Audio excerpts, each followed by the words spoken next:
When I was 17, I got a job working at Electronics Boutique. Then it became EB Games, and then GameStop bought it, and that became a whole thing. When I was 18, I was asked to work at River Center Mall in San Antonio, Texas. And I was really, really fortunate for that opportunity because by working there, I got to meet one of my best friends. One thing that I didn't really care for, besides the extremely long drive, was the other coworker I had to deal with, whose name I legitimately can't remember anymore. But he was one of those guys when you meet them, you just instantly hate them. Just a real smug, very annoying guy. We'll call him Jeff, whatever. And one day, Jeff comes in, and he had just come back from Sam Goody, if you remember what those were, and ranting and raving about how he just picked up the greatest album of all time. And I decided to humor him and ask, okay, well, what album is that? And he showed me his CD of Rush 2112. And up until that point, I have heard of Rush. I think I've heard Tom Sawyer a couple times on the radio, but I would never be able to identify a song outside of maybe Tom Sawyer and Limelight. Maybe if that. So my response to him is, cool, I have never heard that album before. And he makes this very dramatic, just sort of drops everything he's doing, like, what? Almost kind of like if I've never heard of the concept of oxygen. It was that level of just shock and awe. And it was initially very, very frustrating. And without any sort of real hesitation, he gives me the CD and tells me to listen to it and give it back to him once I'm done. And, ugh, okay, fine. I will do it. I'll listen to this album. Had no idea what I was in for. And again, it's more of a passing knowledge of Tom Sawyer at that point, if that. So I really don't know what to expect. So I go through the rest of my shift, and on that very, very long drive home, I got to listen to 2112, and it absolutely changed my life at that point. I had never heard such complex lyrics, such complex themes, the showmanship, the technicality of the music, everything about that was absolutely mind-blowing. Like, for me, literally mind-blowing.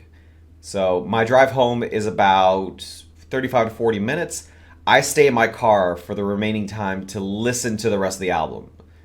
And I must have held on to that CD for a month and a half. Like, Jeff kept asking me for it back, and I kept saying no because I'm not done with it. I was just so absolutely obsessed with 2112. And that led me into listening to Snakes and Arrows, then going back to their earlier catalogs. And there was a little period of time where I did stop listening to them for just a couple of years, but it was when I found out that Rush was releasing their latest album, Clockwork Angels, that I decided to kind of go back again and listen to their entire catalog. And that feeling of just belonging to this music just came rushing back to me. Pun intended. So fast forward to a few years later, and I'm writing a blog called Geek Rant.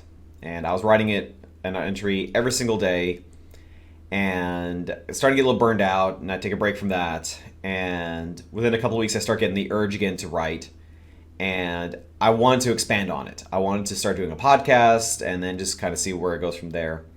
And I couldn't think of a name for this. I tried a few different ideas. Nothing really kind of clicked for me. And I started watching the documentary for Rush's final tour, the R40 tour. And one of their managers or producers made a comment about the appeal of the band. That Rush, in its infancy, was just sort of this secret band that only a few people knew about. And it was almost like this little inner circle of geekdom. And I heard that phrase, and it just clicked for me. And unfortunately, no one has ever used Circle of Geekdom, and I use circleofgeekdom.com, and here we are now, a few years later, and I am still absolutely loving that name because of what it meant. It's a small community of a few folks, but the folks who are here have been absolutely wonderful, and I cannot thank them enough for that. And I think the term and its initial meaning for Rush is just, to me, it's just beautiful. I really, really loved it. So what I've always really appreciated about Rush comes from Neil Peart. Uh, Geddy Lee and Alex Lifeson are absolutely incredible musicians and lifelong friends, and just from everything I've seen about them, just amazing people. Like, I'm such huge fans of the Holy Trinity. But Neil Peart brought a certain degree of maturity to the group, where Alex and Geddy were more lighthearted and more silly and fun. Neil brought a sense of somberness and a sense of weight to the music. He was their head lyricist besides being their drummer, and he spent a lot of his time just reading books and just really just building his vocabulary, building his skills, not only as a writer but of course as a drummer, since he was a legend, still is a legend. But I always really resonated with his themes of politics, with his themes of religion, and more importantly, about controlling your own destiny. And I think that really encapsulated itself in their final album, Clockwork Angels.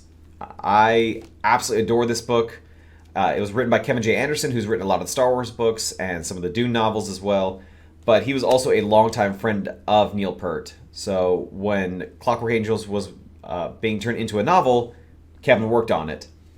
And I cannot begin to tell you how important this book is to me as well, because it is not about good versus evil. It is about finding your own way in a world that has its ups and downs, and finding beauty in tragedy, and understanding that the good things in life don't last forever, but that's what makes it beautiful, and just how complex things are. And ultimately, there is no clean-cut ending for things. Sometimes things just sort of end, and you just look back on your memories and appreciate what you've had. And for lack of a better term, to quote from the book, it's tending to your own garden and your garden of life, sort of thing. So as you can tell, Rush has been a very, very part of my life ever since I was 18 years old. I'm 36 now, so 18 years of just absolutely amazing music, going to their concerts, listening to their albums multiple times throughout the year, from their initial self-titled debut through Clockwork Angels. I adore this band. I love the Holy Trinity. Neil Peart has been such a major part of my life, and I just want to say thank you. It is a fine garden, Neil, and you will be missed.